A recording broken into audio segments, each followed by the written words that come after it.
Air signs, tignan po natin kung ano yung mensahe para sa iyo ngayong araw. Keep in mind po na ito ay general reading lamang. So, hindi po lahat ay makaka-relate, so be open-minded. Sa mga hindi pa po nakasubscribe dito sa ating channel, please subscribe na po kayo. And pa-like na din po ng ating video. At sa mga nais po mag-avail ng ating private readings at ng ating Evil Eye Amulet, makikita nyo po yung link sa description box. Tarot Intentions by Aliana Reyes. Cleanse muna po natin yung space, your energy. Ayan. This is for you. Air signs. Okay, let's go. Tignan na natin kung ano ba ang mensahe para sa'yo ngayong araw.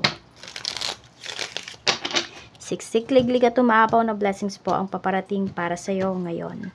So, your energy, we have number 44. Medyo mag-ingat lang kayo dito pagdating sa inyong kaperahan. Ayun yung sinasabi sa inyo dito ni Universe. Medyo yung iba sa inyo bumabagal yung parang flow ba ng money para sa inyo. Ayan, so may struggle talaga dito pagdating sa pera. So, ingat-ingat daw kayo sa paggastos kasi maaaring yung gastusin ninyo ngayon, air signs is malaki yung magiging impact pagdating sa mga, even sa mga susunod na months pa ng buhay mo. Tignan po natin kung ano pa yung mensahe para sa iyo. Spirit guide, mensahe pa po natin kay air signs, Gemini, Libra, Aquarius, Sun, Moon, Rising, and Venus. So, we have number 45. Ayan po. Tignan natin. Pagdating to sa family, so we have number 21. So, pwedeng mayroon kayo dito mga family members na magpapalikbayan. Meron din naman dito, maaring kayo to, air signs, lilipat na kayo ng bahay. Ayan po, meron kasing change of residence dito. So, pwedeng kayo ay pupunta na or magmamigrate na po sa ibang bansa. Pwedeng makukuha nyo na yung inyong mga anak, yung inyong family. Yung iba naman po sa inyo, ayan. So, may pag-alis talaga dito para sa inyo. Yung iba naman po sa inyo, sa malayong lugar nyo talaga matatagpuan yung inyong swerte or yung inyong, sabihin natin, yung magpapabago na career or na buhay po talaga sa inyo. Sa inyong pamilya. Meron din dito, pwedeng, kasi pwedeng may pregnancy dito. So, yung iba po sa inyo, maaring buntis. At lalaki po yung pinagpubuntis ninyo. Tingnan natin, pagdating naman po sa friends, we have number 46 and we have number 4. Pagdating naman sa mga kaibigan, mukhang may mauunsya dito na lakad ngayong araw. So, alam mo yung parang naka-ready ka na tapos biglang sasabihin sa inong friend mo na, friend, hindi tayo tuloy. So, medyo may disappointment kayo dito. Yung iba naman sa inyo, while nasa biyahe po kayo, ganun mag-a-announce na hindi pala kayo tuloy. Ingat ka din kasi may mga friend ka dito, air signs na binabackstab ka talaga. Nagtatraidor talaga sila sa'yo. Alam mo yung parang andali-dali para sa kanila na traidorin ka. Yun yung pinapakita dito. Kaya mag-iingat po kayo. Tignan naman natin pagdating naman sa love life mo.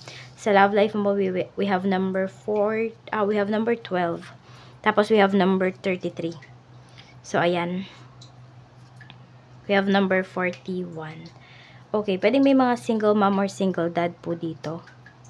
So, iniisip nyo lang talaga is paano mapapaganda yung buhay nila. Yung iba po sa inyo, wala na kayong wala na kayong balak pa na magkaroon ulit ng love life dito. Parang alam mo yung happy na yung iba sa inyo, air sign sa inyong mga anak. Pero yung iba naman sa inyo dito, maaring may mga nanliligaw sa inyo, ganyan, or may mga nililigawan kayo, air signs, ganyan po ang pinapakita dito. Kaya lang, more on yung iba sa inyo, air signs, kapag mayroon kayong love life, nai-stress pa yung iba sa inyo. O, parang double yung stress po ninyo. Tignan natin kung ano pa yung mensahe. So, yung iba sa inyo, hindi kayo masyadong happy pagdating sa love life ninyo, but ganun talaga, sinasabi nyo na lang sa sarili niyo na hindi lahat pwedeng makuha. Tapos yung iba sa inyo, maaaring meron pa kayong dinaramdam dito. So, alagaan nyo po yung health ninyo. Kasi nga iba sa inyo, parang sobrang na-stress talaga kayo dun sa past relationship ninyo. Or hanggang ngayon, nai-stress pa rin kayo ng taong yon. Tingnan natin pagdating sa iyong kaperahan. Spirit guide sa kaperahan po, we have number 22. So, may mga madidiscover ka daw, air signs, na maaari mong pagkakitaan.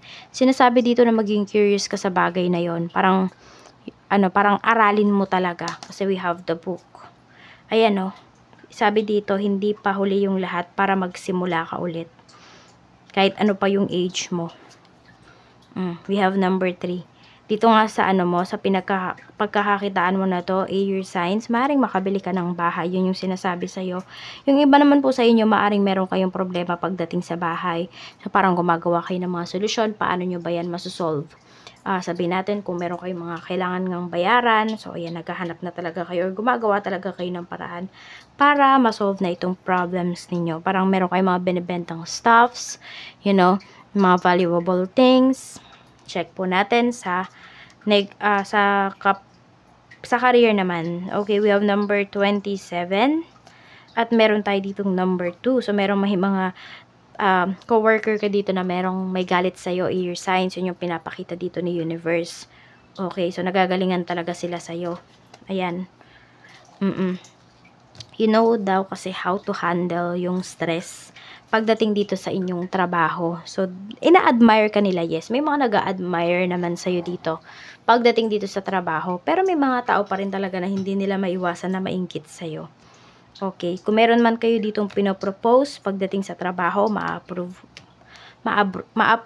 po yan. Walang duda. Tignan natin, okay, ano yung advice sa'yo ni universe ngayon. So, ayan. Mag-ingat ka daw at dumistansya ka din. At the same time, air signs, huwag ka masyadong mapagtiwala ngayon. Yun yung sinasabi sa'yo ni universe. So, medyo emotional yung iba sa inyo ngayon. Ayan po. So, pwedeng isa sa malapit sa'yo, air signs, yung manloko sa'yo in terms of finances. Could be a friend. Okay? Hindi ko nakikita na family mo. Could be a friend. Yan po yung pinapakita dito. Kaya mag-iingat po kayo. Okay? Iwasan nyo na yung mga nagbibigay ng stress po sa inyo. Kasi hindi yan makakabuti sa inyo. Yun yung sinasabi sa inyo ni universe. Kaya alagaan nyo po yung inyong mental health. Diba, laging lang sinasabi, alagaan mo yung health mo, yung physical health mo. Pero hindi, kailangan din nating alagaan yung ating mental health, yung ating spiritual health. Para talaga maging matatag tayo at sabihin natin nandoon yung mas makakapag-isip tayo ng maayos at makakagawa tayo ng mga decisions na hindi po natin pagsisisihan at mga desisyon na makakabuti talaga sa atin. So, ito po yung inyong mga lucky numbers. We have number 44, 11, 4, 21, 45, and 33. Maraming salamat po, air signs, sa walang sawang pagsuporta ninyo dito sa aking channel. Mag-iingat po kayo always and more blessings to come. Bye-bye!